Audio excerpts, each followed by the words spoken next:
Hey guys, guess what? It's me, talking at the beginning of an episode, and you know what that means? Shit's gone wrong. So, you probably remember from last week that we had some technical difficulties after recording the 100th episode. We managed to make the audio work, but we need a little more time to get the edit just right, and because it is the 100th episode, it seems like it should get its due attention. And last week I had a family emergency that kind of threw a wrench in the works. So this week we have another bonus episode for you to tide you over. Hopefully you'll enjoy it. This was a pretty fun Patreon bonus episode that we recorded last spring, I believe. And it's about witches, which is always fun. I see what I did there. But yeah, so hopefully you enjoy it, and just know that the 100th episode is coming. It will be out next week, come hell or high water. And hopefully you like it after all this time. But yeah, thanks so much for hanging in there with us, and enjoy this episode, and we'll see you again for real next week.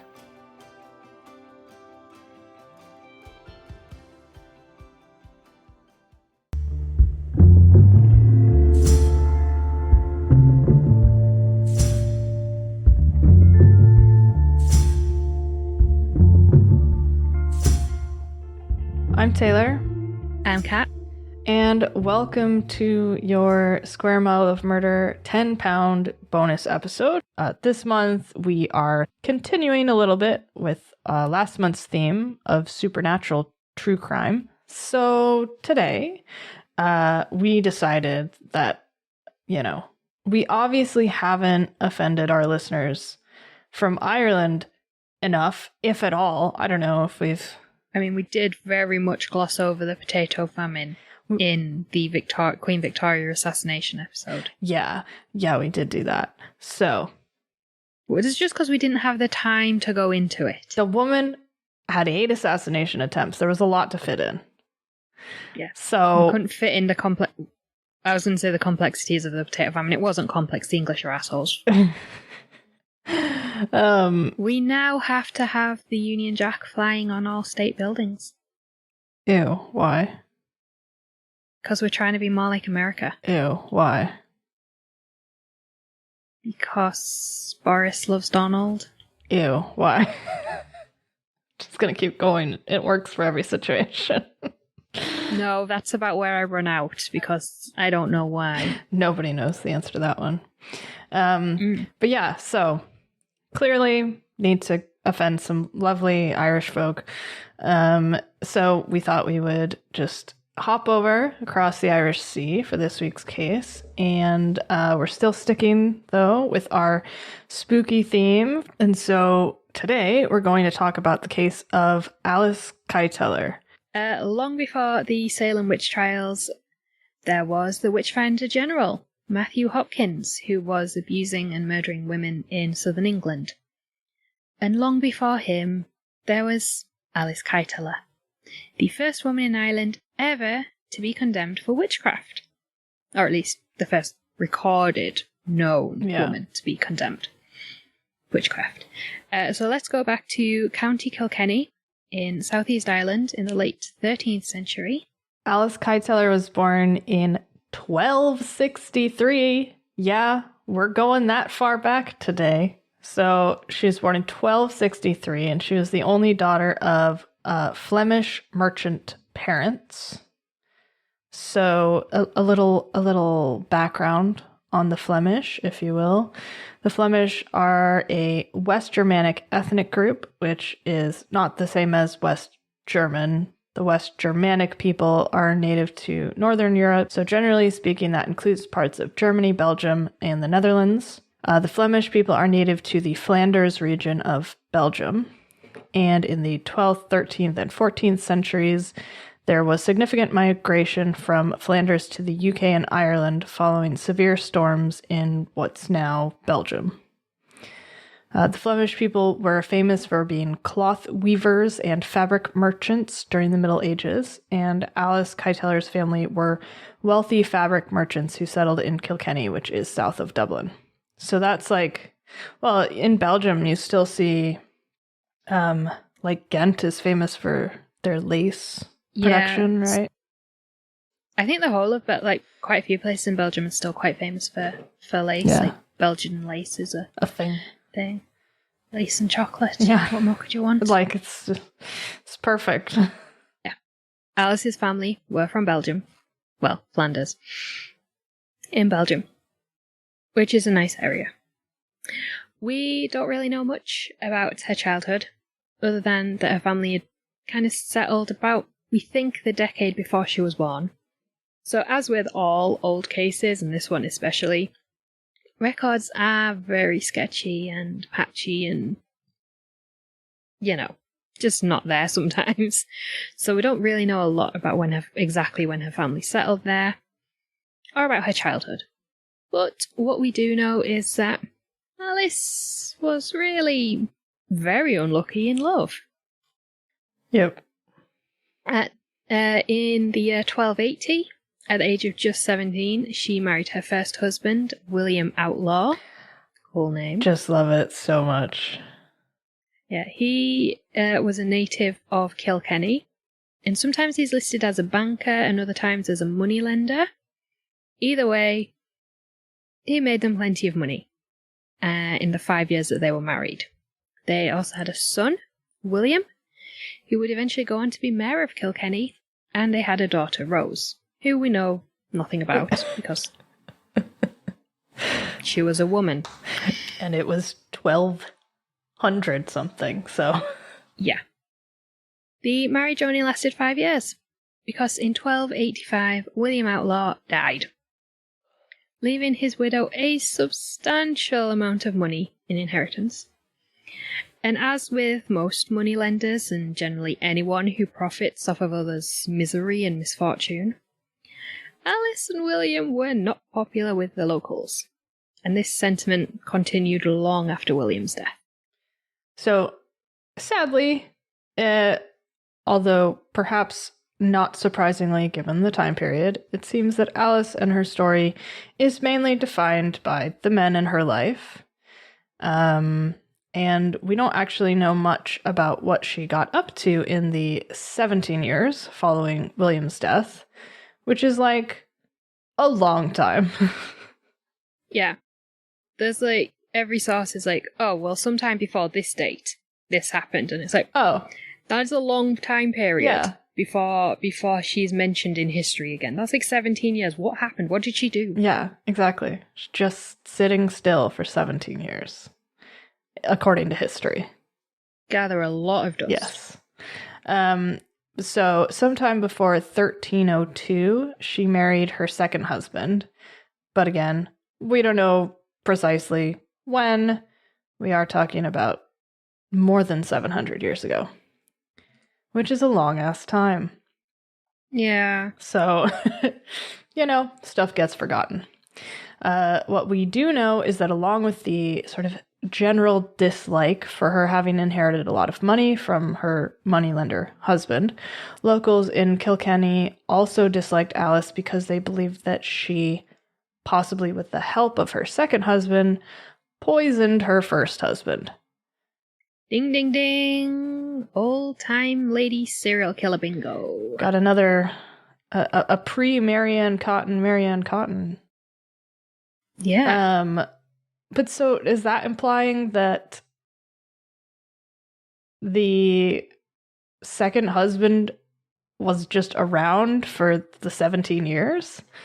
Oh, that's the thing. It just says sometime before 1302. So it could have been like the day after the first one died, or it could have been like 1301 January or December 31st.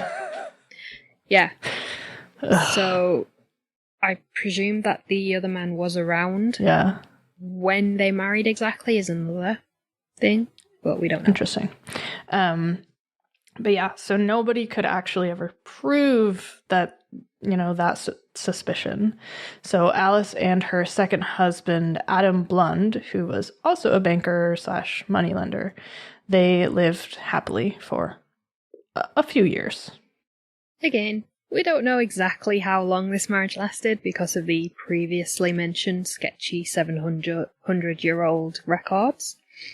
But at some point before the year 1309, Adam Blund mysteriously died, and Alice was once again a rich widow. Or richer widow. Yeah.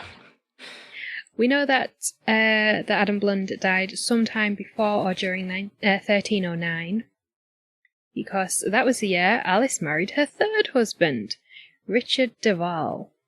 Unlike deceased husbands 1 and 2, husband number 3 was not a moneylender banker type. He was a landowner. So he clearly fit the criteria of being very wealthy, which Alice seems to like. And who could blame her? And also she's from, quite a high social station, so... Yeah. She's just keeping it, keeping it in the class, keeping it in the right social classes. Don't go philandering with the great unwashed. Also, it's the Middle Ages. If I'm given the opportunity to marry someone who has land or has exponential wealth, I'm fucking doing it. I don't care. Yeah. Shit is rough right now. Yeah. Oh, you have a castle? Yes, you'll do. Yeah, perfect. Let's sign me up. What's that? Your food smells of almonds? Oh, it's a coincidence. I can't think of anything that smells like almonds that isn't almonds. It's actually very dangerous. No. It's fine. This third union didn't last very long either, and sometime around 1316, husband number 3 shuffled his way off this mortal coil. But it wasn't as simple as it had been with the first 2 husbands. So most of us are familiar with a dowry, which is property or sum of money paid to a man by his bride's family when they're married. But there's also such thing as a dower. A dower is a sum of money which is paid to a woman if she is widowed. And the amount is agreed when the couple are married. And the money is supposedly held in a trust for the woman in case she's widowed. Now, we're not sure if there was a similar type of arrangement with the first 2 husbands in addition to the inheritance Alice received, but this dower from husband number 3 was difficult for Alice to get her hands on, and she ended up having to take legal proceedings against her stepson Richard in order to recover the money. Much like with her first husband, there were rumours that Alice had used poison to do away with Richard Duval.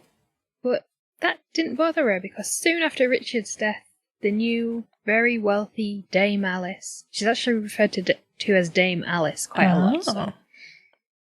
I don't know if that was an honorary title or... It's probably a land title, right?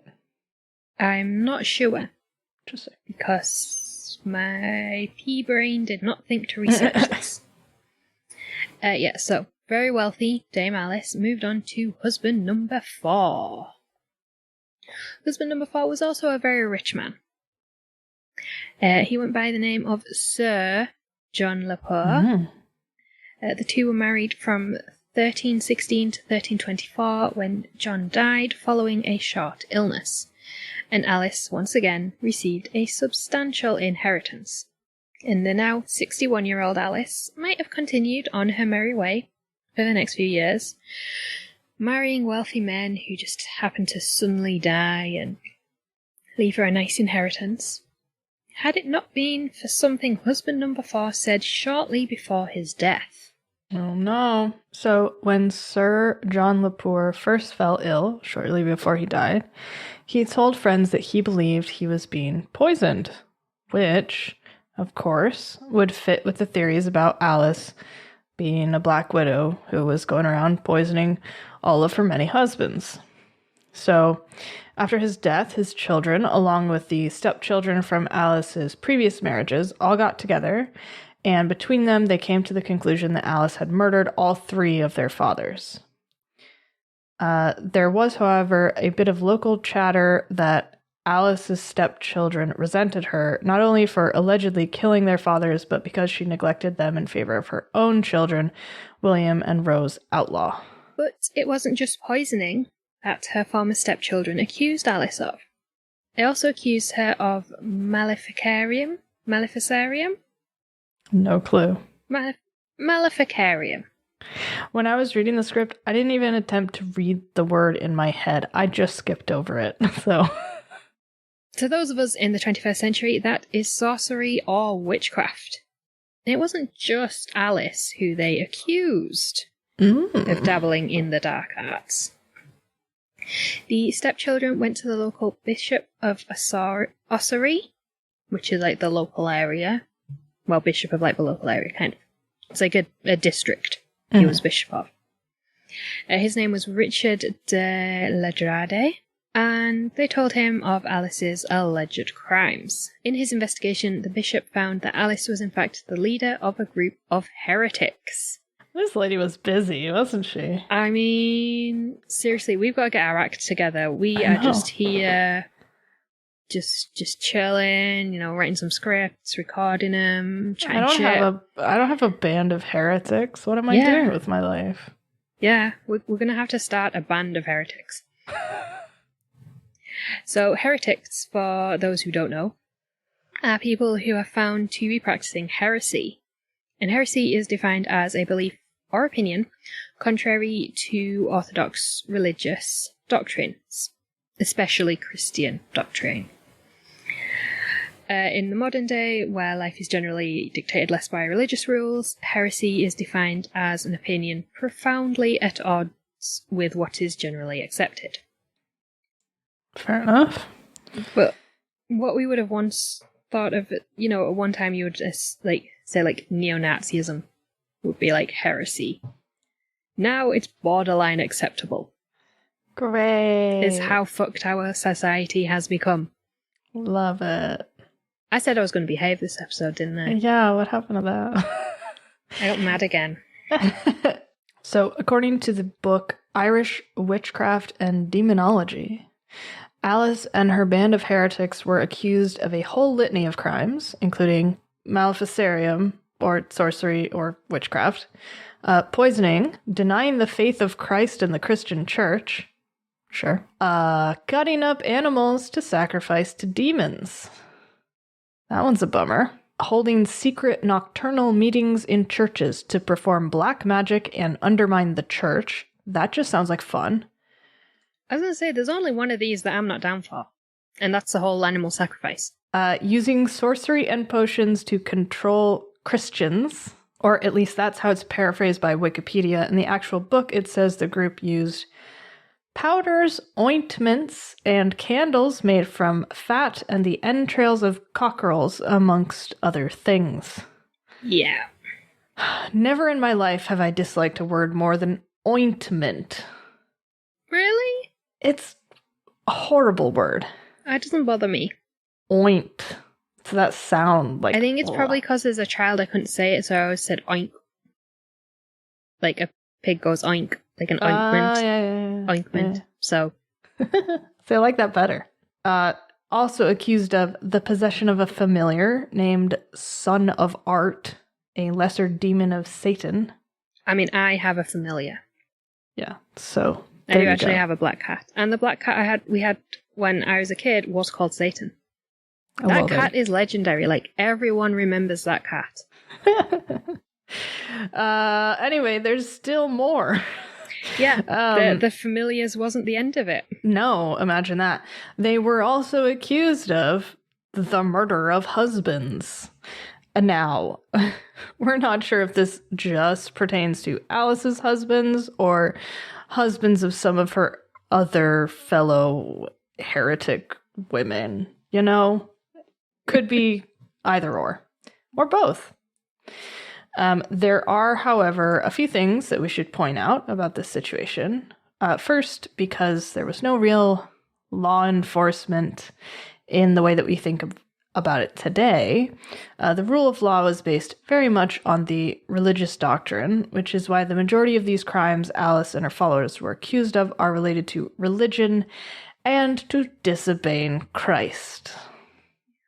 Just our favorite thing to do. Literally, though. Don't you just love the way Christianity has got so twisted? From, like, being all about helping others. Oh, yeah. No. Now you can't even use sorcery and ointments on people anymore. The other thing to mention, as it always is, anywhere in the English-speaking world that isn't actually England, is good old-fashioned colonialism. So the bishop heading up this investigation into Alice and her merry band of devil-worshipping, husband-killing heretics was English. And he wasn't popular in Ireland.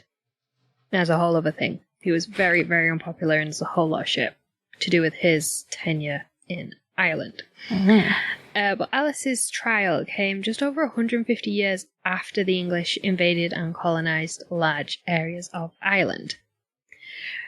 And so that was like 800, nearly 900 years ago. Mm-hmm. So in that, when you put it into that perspective, it's quite fresh in people's minds. Yeah. Large parts of Ireland were still free, but County Kilkenny just happened to be one of those the English got their hands on.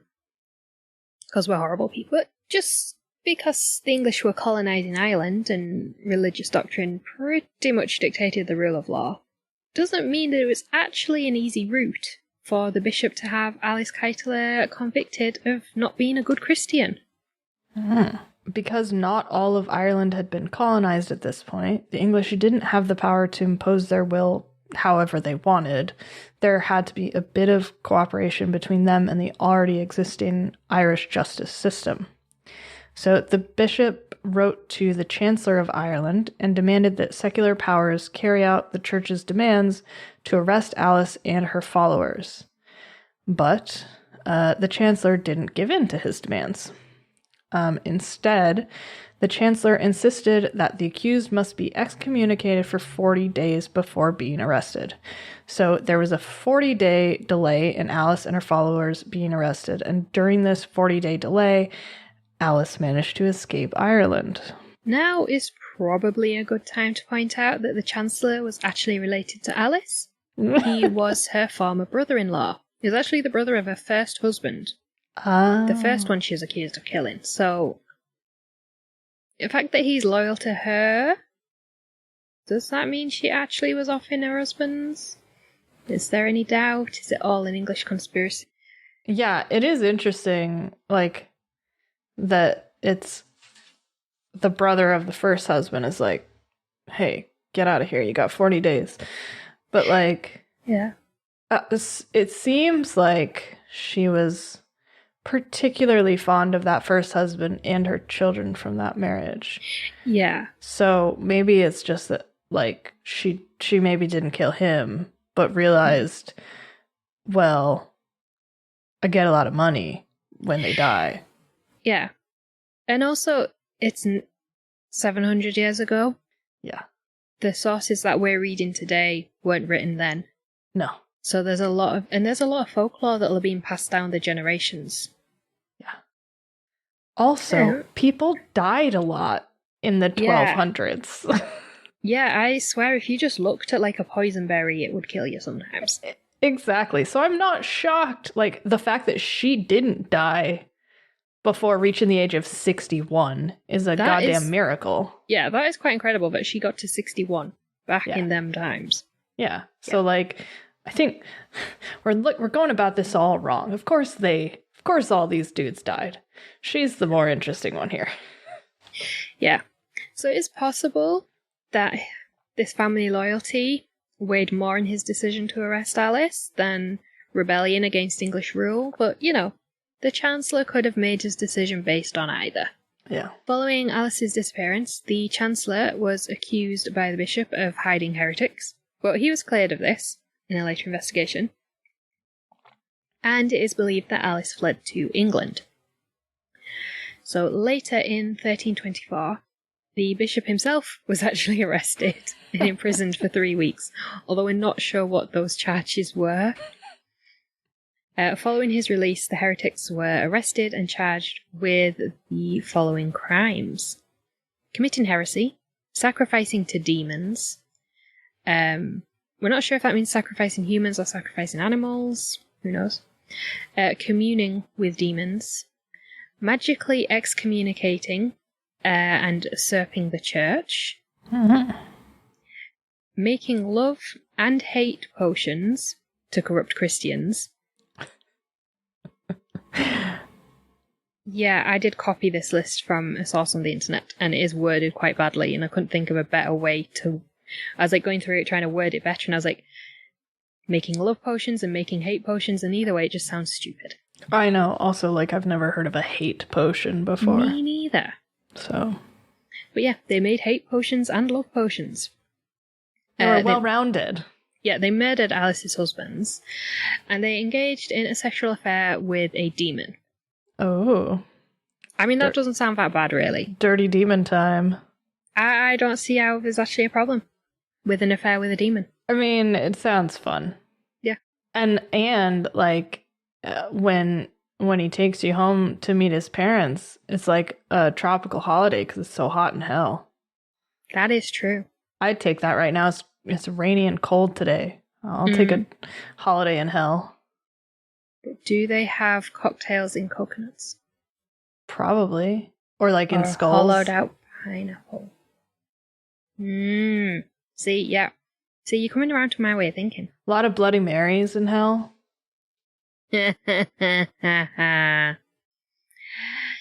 Alice was charged in absentia, and we don't have an actual figure of the amount of heretics who were arrested. They're just referred to as the group of heretics. What we do know is that this group included Alice's son William.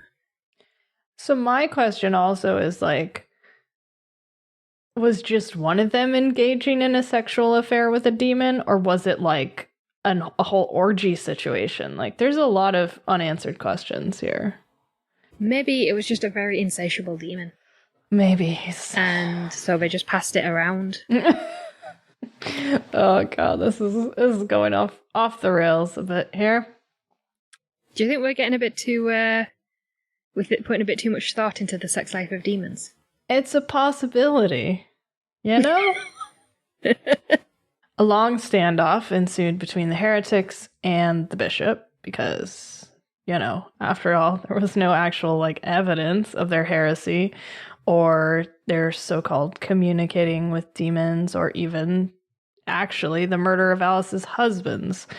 But one day, the bishop and his investigator decided to torture Petronilla Demeath until she confessed to witchcraft.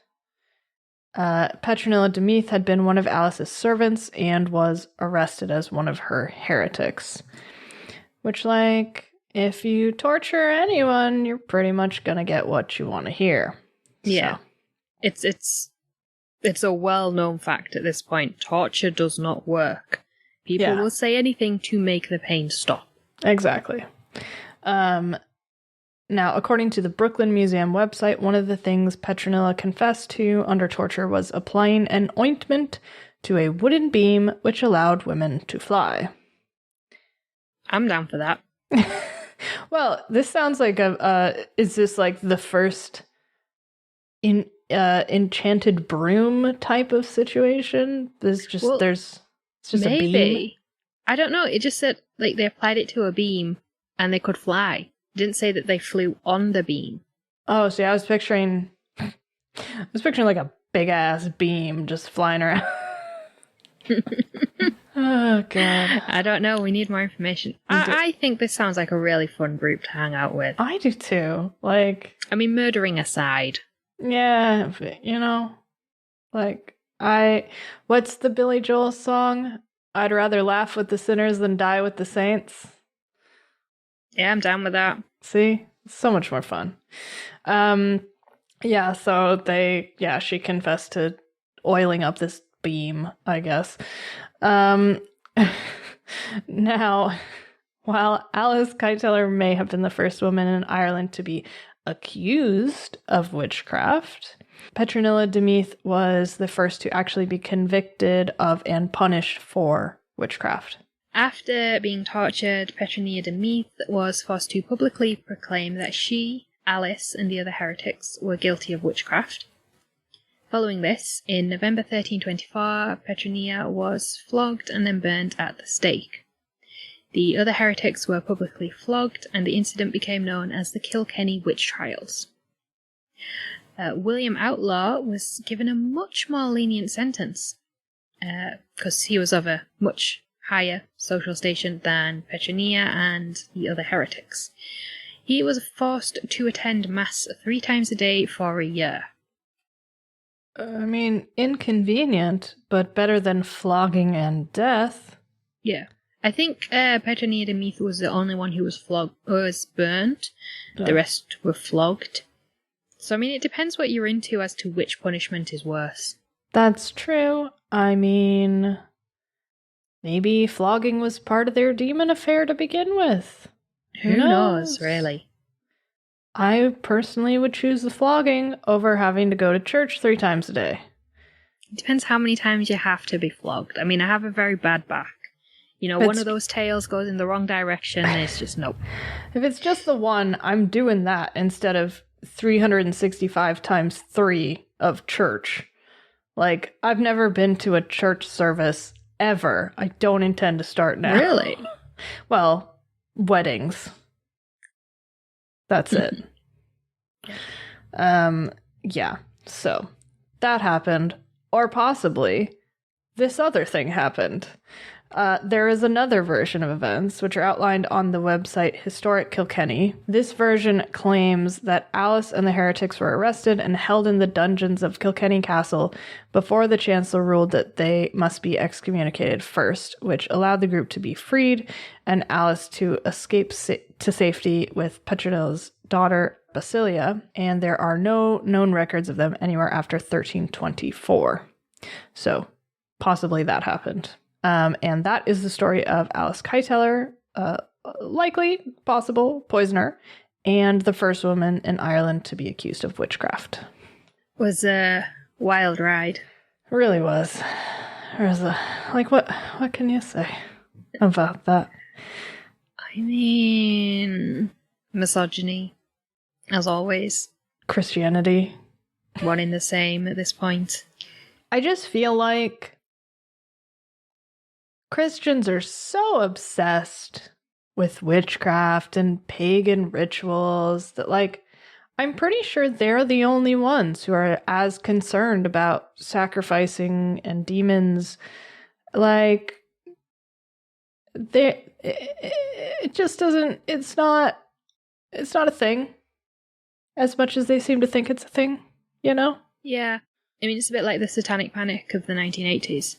Yeah. Literally, almost 700 years later, they were still getting their tits in a twist about the exact same thing, and there was no evidence of it. Yeah, exactly. But yeah, so I've always kind of been really fascinated with, like, the history of witchcraft and witch trials, because, like, I grew up in Massachusetts. I was born in Boston, which is right outside of Salem. Say, how far is Salem from Boston? It's just north of the city. It's like 20 miles, maybe. Probably not even that much. I mean, I haven't really looked at it on a map, so I've never been to the East Coast, so we all have this image of Salem in our heads as still being that old witch trial place, because that's how it's always been portrayed, and it's never in the news for anything else, is it? No. And so I never really thought about it until just now, and I suddenly thought, it is actually not that far from Boston. No, it's not. So I was just interesting, because obviously it's, 300 years since the witch trials? Yeah, they were 1692. So yeah, it's over 300 years since the witch trials. Obviously, the town has modernized, and it's like pretty much in the shadow of Boston. So yeah, it's just it's basically just a suburb of Boston. But yeah. like so many of these places, like much of the town's economy and is based on tourism and banking on this sort of historical, horrific historical moment. But yeah, I remember one of my cousins a few years ago, him and his wife had gone to Boston, potentially for St. Paddy's Day, actually, which is interesting because we're not Irish. Everyone's Irish in Boston on St. Paddy's Day. True.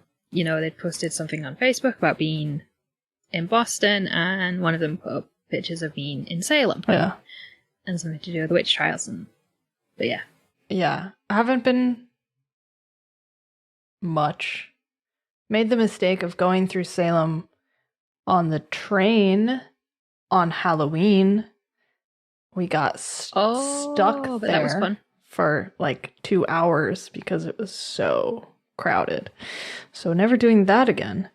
But but yeah, I think this stuff is really interesting. And of course, it always just comes down to, well, somebody didn't quite fit in with the rules of, quote unquote, rules of society or the rules of the church. And well, that's more it. It's always to do with the church, not society in general. Well, because at the time these were happening, society was the church. Yeah, you weren't allowed to have any other interests except for the church. Yeah, and like especially in the case of Salem or some of these early American witch trials, like the churches were super duper corrupt. Oh, and yeah. That's like that was part of the main driver behind all of this. Well, actually, let's just divert the attention from us siphoning money out of this like colony that's already getting money siphoned out of it from a country across an ocean. And actually, there's witches, guys. Look at that. Go look over there. There's witches. I think that it's interesting that this so-called band of heretics weren't all killed. Yeah, that's really interesting. Like, that's what I was expecting at the end of this story. Just sort of mass pyre situation. I wonder if obviously they got the initial confession from Petronia to Meath under torture, so I'm wondering if they kind of thought, oh, we'll burn her and she'll confess to more. Yeah. You know, to try and escape the fire, and then nothing happened and she died. Maybe. And they're like, oh, maybe that's it. Yeah. I mean, I'm sure there were other, like, witchcraft trials like this before this, but not necessarily in Ireland, right? So I don't know if there was, like, already a tradition of, like, well, this is how you deal with witches, guys. You burn them, or, like, all that kind of stuff, because it is interesting to think about where these sort of ideas come from. Yeah, that's interesting. I hadn't thought of that because I say it's the first one in Ireland. Obviously, information did not travel as easily as it does now. So there could have been witch trials in another country, somewhere else. Yeah. So I don't really know. Yeah, I'm just curious. It was maybe like trial and error, like, oh, well, we set this one on fire and it didn't confess anything, so we won't do that to the rest. Yeah, and it's like, what is the famous one? The ducking stool? Like, if you submerge a witch in the river, if she floats, she's a witch, so you have to kill her. If she drowns, she's innocent. So either way, she's dead anyway. She dies. Yeah. So basically, either way, you just murdered a woman. Yeah. Basically. Okay, and I was just looking, so Joan of Arc is 100 years later, basically. So... Yeah, and even the Essex witch trials. So that was Matthew Hopkins, the Witchfinder General. That was, I believe, the century before the Salem witch trials. Yeah, so like 1500s. So that's still a few hundred years, 200 years after this. Yeah. So yeah. That's interesting. Fascinating. And on that note... Oh, good lord. Good lord, save us from the heretics of the world. No, I want to be a heretic. Yeah, same. I mean, Let's start our own heretic band. I'm pretty sure we're already there. Let's be real. Okay. We are our own heretic band.